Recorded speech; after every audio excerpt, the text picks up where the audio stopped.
ابھی آپ نے امام کی غیبت کی بات کی کہ امام جو ہے پہلے غیبت صغریٰ میں تھے، پھر غیبت کبریٰ میں تھے، تو اس غیبت کا فلسفہ کیا ہے؟ کیونکہ اس سے پہلے جتنے بھی امام آئے، جتنے بھی انبیاء کرام آئے، معصومین آئے، وہ سب ظاہر ہوئے، لوگوں سے ملتے رہے، ان کی ظاہری شکل رہی، لیکن ہمارے امام پردہ غیبت میں کیوں ہیں؟ جی 1,24,000 انبیاء آئے، اس کے بعد ائمہ علیہم السلام کا سلسلہ جاری ہوا، اور آپ سب بخوبی تاریخ سے واقف ہیں کہ ہمارے جتنے بھی امام آئے 11 امام سب کے سب شہادت کے ذریعے اس دنیا سے گئے، کوئی بھی طبیعی موت نہیں گیا۔ تو بہت سے فلسفے ہیں امام زمان کی غیبت کے، سب سے بڑا اور سب سے پہلا فلسفہ یہی ہے کہ قتل اور شہادت سے نجات۔ ایک امام آیا شہید، دوسرا امام آیا شہید، تیسرا امام آیا شہید، خدا نے اس دنیا کو حجت خدا سے خالی نہیں رکھنا۔ اگر ایک دن بھی اس دنیا کا باقی رہ جائے، اس ایک دن کو بھی پروردگار عالم حجت خدا سے خالی نہیں رکھے گا۔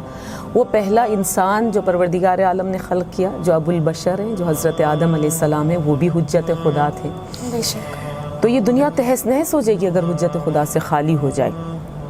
تو سب سے پہلی چیز یہی کہ جب انسان نے قدر نہیں کی، ایک امام آئے شہید، دوسرے امام آئے شہید، تو پھر پروردگار عالم نے اپنی آخری حجت کو پردہ غیبت میں رکھا، اور سب سے بڑا فلسفہ ہی یہی تھا کہ ان کو شہادت اور قتل سے محفوظ رکھا جا سکے۔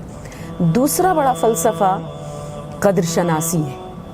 انسان کی طبیعت، انسان کی فطرت کچھ ایسی ہے کہ جب اس کو نعمتوں پہ نعمتیں ملتی ہیں تو نعمتوں کی قدر نہیں کرتا۔ بالکل۔ انسان کے پاس صحت ہو، اس کو قدر نعمت نہیں ہوگی، اس کو اپنے صحت کی قدر نہیں ہوگی، مگر یہ کہ وہ بیمار ہو جائے۔ بالکل درست۔ انسان کے پاس دولت ہو، مال ہو، اس کو تب قدر ہوگی جب وہ فقیر ہو جائے گا، جب وہ محتاج ہو جائے گا۔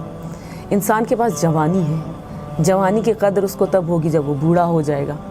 بالکل اسی طرح جب ایک نعمت کے بعد دوسری نعمت، ایک ولی نعمت کے بعد دوسرا ولی نعمت آتا رہا اور لوگوں نے قدر نہیں کی، لوگوں نے قتل کر دیا، لوگوں نے ان کو ختم کر دیا، لوگوں نے ان پر ظلم کیا، تو اللہ نے چاہا کہ اپنی آخری حجت کو، آخری ولی نعمت کو، جو ولی الدہر ہے، جو منتہی الاعمال ہے، بے شک، اس ولی کو، اس امام کو پردہ غیبت میں رکھا جائے تاکہ لوگوں کو قدر نعمت ہو جائے۔